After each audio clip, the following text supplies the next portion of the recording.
বাচ্চা না হওয়ার 5টি লক্ষণ। বন্ধ্যাত্বের কারণ জানুন। আপনার বয়স যদি 25 পার হয়ে যায় আর এখনো সন্তান না আসে, তাহলে এই ভিডিওটি আপনার জন্য।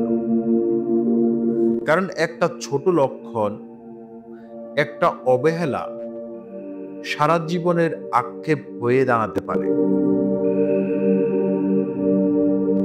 আজকের ভিডিওতে আমরা জানবো বন্ধ্যাত্ব বা ইনফার্টিলিটি সম্পর্কে, বিশেষ করে এমন কিছু লক্ষণ যা আগে বোঝা গেলে ভবিষ্যতে অনেক বড় বিপদ এড়ানো যায়। পুরুষ হোক বা নারী হোক, উভয়ে এই সমস্যায় পড়তে পারে।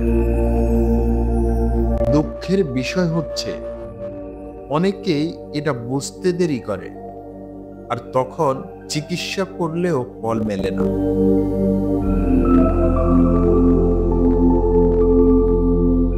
লক্ষণ, কারণ ও প্রভাব। 1 নাম্বার হলো অনিয়মিত ঋতুচক্র। নারীদের ক্ষেত্রে এটা সবচেয়ে সাধারণ ও গুরুত্বপূর্ণ লক্ষণ। 2 নাম্বার হলো বীর্য পাতলা বা অল্প হওয়া। পুরুষদের ক্ষেত্রে স্পাম কাউন্ট কমে গেলে এটা দেখা দেয়। 3 নাম্বার হলো হরমোনের সমস্যা। অতিরিক্ত মুখে লোম, ব্রণ বা ওজন বেড়ে যাওয়া হতে পারে হরমোনের ইঙ্গিত। 4 নাম্বার হলো যৌন ইচ্ছার হ্রাস। হরমোনাল ইনব্যালেন্সের ফলে এটি ঘটতে পারে, যা প্রজননে বাধা দেয়। 5 নাম্বার হলো পেটের নিচে ব্যথা বা চাপ অনুভব হওয়া। অনেক সময় টিউব ব্লক বা পিসিওএস এর মধ্যে সমস্যার লক্ষণ হতে পারে। এই সমস্যাগুলো উপেক্ষা করলে ধীরে ধীরে দাম্পত্য জীবনে মানসিক চাপ, হতাশা, এমনকি সম্পর্কে ফাটল দেখা দিতে পারে।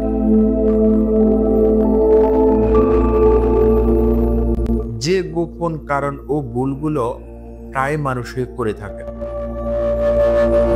অনেকেই মনে করেন বিয়ে হলে, সময় হলে ঠিক হয়ে যাবে, কিন্তু চিকিৎসকরা বলছেন 30 পার হওয়ার আগেই যদি লক্ষণ দেখা দেয়, অবহেলা না করাই ভালো। সবচেয়ে বড় ভুল হয় যখন নিজে থেকে নানান ঘরোয়া ঔষধ বা টোটকা ব্যবহার শুরু করে দেন। এতে সমস্যা আরো জটিল হয়ে যায়। এখন আসি সমাধান ও করণীয়। 1 নাম্বার হলো প্রথমে একজন গাইনি বা ইউরোলজিস্টের কাছে যান। 2 নাম্বার হলো রক্ত ও হরমোন টেস্ট করান।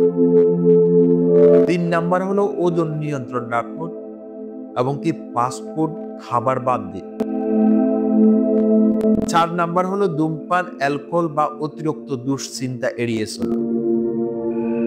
5 নাম্বার হলো দৈনিক অন্তত 7 থেকে 8 ঘন্টা ঘুম, হালকা ব্যায়াম করুন। যদি এই সমস্যাগুলো 6 মাসের বেশি সময় স্থায়ী হয়, অবশ্যই বিশেষজ্ঞের পরামর্শ নিন।